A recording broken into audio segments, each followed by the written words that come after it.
जब मुगल सल्तनत अपनी ताकत के उरूज पर थी तो उसने जनूबी एशिया को सिर्फ तलवार के जोर पर नहीं बल्कि अस्करी ताकत, मजबूत इंतजामी निज़ाम और सकाफती हम आहंगी के एक मुनफरिद इम्तिजाज के जरिए मुत्तहिद किया।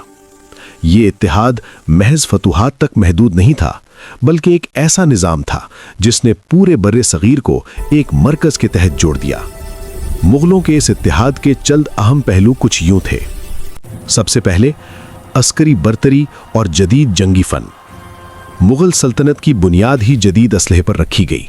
बारूद, तोपें और बंदूकें मुगल फौज की असल ताकत थीं।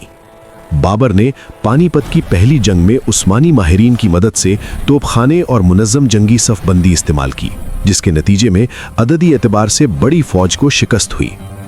इसी अस्करी ताकत ने मुगलों को बर्रे सगीर के वसी और अरीज़ इलाकों पर कब्जा और मजबूत मरकज़ी कंट्रोल कायम करने में मदद दी। इसके बाद आता है मरकज़ी और ब्यूरोक्रेटिक तर्ज़ हुकूमत। शहंशाह अकबर ने एक ऐसा मुनज़्ज़म और मरकज़ी इंतज़ामी ढांचा कायम किया जिसने बिखरी हुई रियासतों को एक निज़ाम में बदल दिया। सल्तनत को सूबों, सरकारों और परगनों में तकसीम किया गया, जहां मरकज़ी हुकूमत के नुमाइंदे बराह रास्त निगरानी करते थे। दीवान और मीर बख्शी जैसे आला ओहदे सल्तनत के माली और अस्करी नज़्म व नसक को संभालते थे। तीसरा अहम पहलू था मुआशी इत्तेहाद और यकसा करेंसी। मुगलों ने पूरे जनूबी एशिया में यकसा सिक्के जैसे रुपया और दाम राइज किए, जिससे तिजारत को फ़रोग़ मिला और मईशत मुस्तहकम हुई। अकबर ने ज़ब्त के नाम से ज़मीन की पैमाइश और टैक्स का निज़ाम मुतारिफ कराया, जिसने किसानों को मार्केट से बराह रास्त जोड़ा। इसके साथ साथ शाहराहों और सड़कों के वसी जाल ने दूर दराज इलाकों को आपस में मिलाया। चौथा पहलू था मकामी अशराफिया का इंज़िमाम। मुगलों ने सिर्फ ताकत के बल पर हुकूमत नहीं की, बल्कि राजपूतों और मकामी मुस्लिम सरदारों को मनसबदारी निज़ाम में शामिल किया। इस हिकमत अमली ने मकामी अशराफिया को सल्तनत का हिस्सा बना दिया।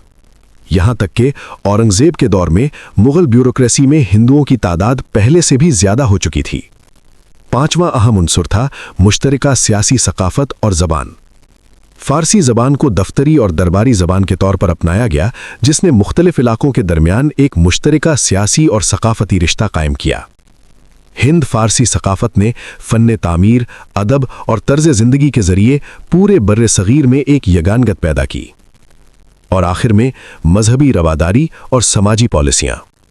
अकबर ने मजहबी आज़ादी को फ़रोग़ दिया और दीन इलाही के ज़रिए मुख्तलिफ अक़ायद के लोगों में हम आहंगी पैदा करने की कोशिश की।